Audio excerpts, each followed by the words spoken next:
Welcome to the Shaq and Moo Show. I'm Shaq. And I'm Moo. And today we are incredibly blessed. You know, we've been talking about the need for folks to no longer wait for a seat at the table, but to just really grab power and make sure that you're helping to make the change that's necessary. There's a quote that says, "We are the ones that we have been waiting for."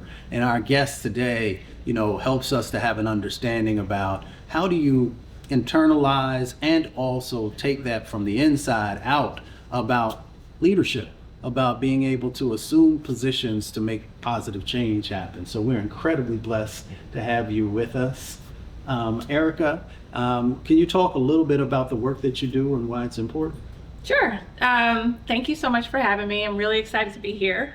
Erika Harrell from Washington, D.C. with Elect Ed DC. We focus on empowering community voices to ensure that education policies are the most impactful and the most aligned with what our children actually need in order to succeed. So we look for leaders within our own community. We look for leaders who are going to be bold on the issues and really stand up for what's right, and to make sure that we truly close the gap for our students instead of waiting for Superman, as they say. Exactly. I like to say, how are you going to put America first and you don't put your kids first, Miss Exactly. Erika, right? So when we think about putting children first and you think about schools, right, what are you doing in that school environment? I mean, so those leaders that you are cultivating, that you are training, that you are bringing up, how are y'all impacting the school environment? Because we know that when children on school buses, right, the children of color disproportionately ride school buses, they've been exposed to diesel exhaust. That diesel exhaust short-term impacts the concentration, the coordination, and their focus. So if they're coming from housing stock where they've been exposed to lead paint, they got mold, mildew, and allergens, then they're walking to school or they're riding that smokestack and they get into school and that pollution comes inside. How do we expect our kids to learn in an environment? So what are you doing to change that school environment? I love your framing on that.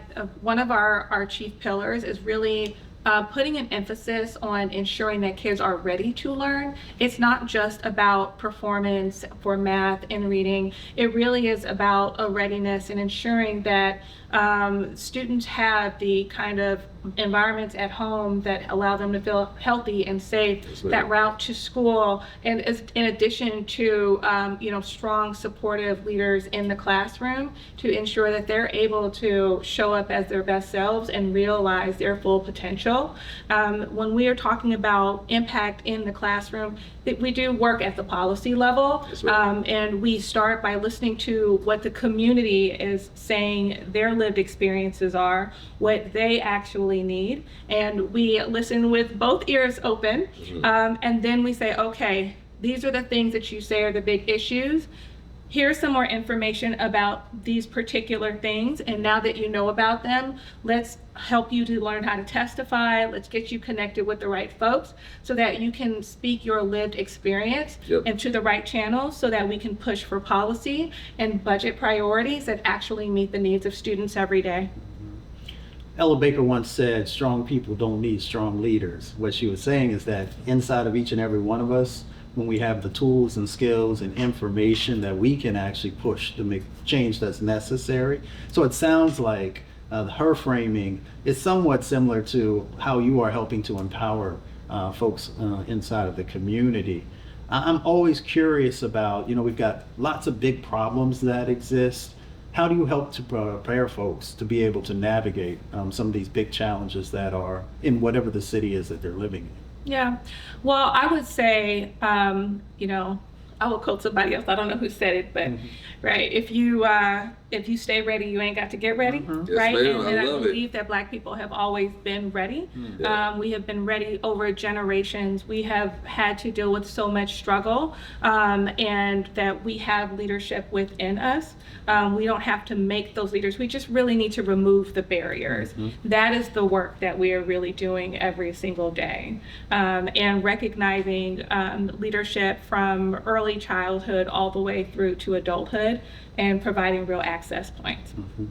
Yeah, that's really powerful. So I had a community partner who said, "Sacoby, you can't give me power." So I said, I kept using the term empowerment, empowerment. So she kept calling me out. So yeah, yes, ma'am. And I use the term, to Mustafa's point, empowerment. I empower. So how do you use that power you already have, right? So in Ward 7 and 8, give us examples of schools who are kind of using that power and then using that power for good for their students. So I will name both on the charter school side and the traditional district side. Yep. There is a very strong cohort of families who are very vocal about what they need. We have a community activation cohort, Okay. and so we're organizing 30 leaders across Ward 7 and 8 who are elected officials at the super hyper local level, Yep, yes, neighborhood wise, educators, parents, small business owners, folks who really understand the kind of infrastructure and support that schools need. And so those folks learn everything from how to construct policy, how to testify. They listen to different leaders and they interrogate the power structures that exist, and then they're able to share that information at the school level, but then also just kind of have that feedback loop so that we're always in alignment. That is our primary focus. And I would say that our parents are not quiet. Our communities are not quiet. Right. We have a issues poll that we run year over year across Ward 7 and 8, where one of the questions is, how do you feel about your ability to, your voice and your ability to influence power? And year over year, there's an abundance of understanding that their voice matters. And so we always amplify that and push for them to have the kind of change that they deserve. I will say that one key example that I will also offer is there's a language immersion middle school disparity access for east of the river. Basically, there are a couple of new elementary schools that have the language immersion piece and programming, but because of when they were created, and of current law that exists that says there can only be one middle school for that programming, the kids who go to schools, those schools east of the river, will not have access to that middle school. And so if after 5th grade you cannot continue your learning in that area, if that is your preference based on where your school is located, right? And so those parents have been active for, for several years. We're able to push for the chancellor, the DC chancellor, to request a feasibility study to get a broader scope. We help lead with that community engagement, and they're going to come out with the results of that so that we can figure out what the path forward is. So I'm very proud to have worked on that alongside with the community. That's amazing. Yeah. Let me bring another element into this, because lots of times women, especially Black women, carry a huge amount of weight. They are the ones who are always trying to heal their community. They're always trying to heal other people. You, as a leader, as someone who cares, what do you do for you to be able to recharge? Oh my gosh. Great question. Whoa. That mental health part of that, That is so critical and so interesting. When I came into DC, there were very few leaders of color who were in the advocacy space, leading advocacy organizations for education. And now there are quite a few, and most of us are Black women. But the things that we have to address while we are both wanting to lift up the community and then also be CEOs and executive directors, and also have a family full-time, be present for our kids. I have 5 kids, all boys. My eldest is 21 and my youngest is 9. Wow. And I try to still be present and show up for them. I still try to cook at home. I've got a husband, right? And still be a daughter and still be a sister and all of those things. And I will tell you, during the pandemic, I was sleeping 2 and 3 hours a night. Wow. I was working, I was mothering, right? I'm a former educator, so I would call my husband out and I'd be like, hey, recess is over, it's your turn. The kids are outside, I gotta get back to work too. You know, it has been a process. Yeah. And I'm really glad that you asked that question, because there is this expectation for Black women to show up 150% all the time and smile with the least amount of support, right? To be magical. And damn it, we're human. Exactly. And sometimes we make mistakes. Sometimes we're tired, but we lead with our hearts. We understand what's at stake, and the future lives with us. I appreciate you for sharing that. Well, that's amazing to hear that part of your story. Can you talk about how, in your engagement and the activism that you're bringing in these big environmental issues, right? These big challenges like climate change. You know, we've done some work in DC and Ward 78 around food justice access, right? We've done work around air quality in some of the wards, like in Ivy City and Brentwood and Buzzard Point. So how are you integrating that into your activism, like making sure the kids understand these issues, the parents understand these issues, and how climate change is impacting our schools too? So our focus is how the social determinants of health with education at the center impact education.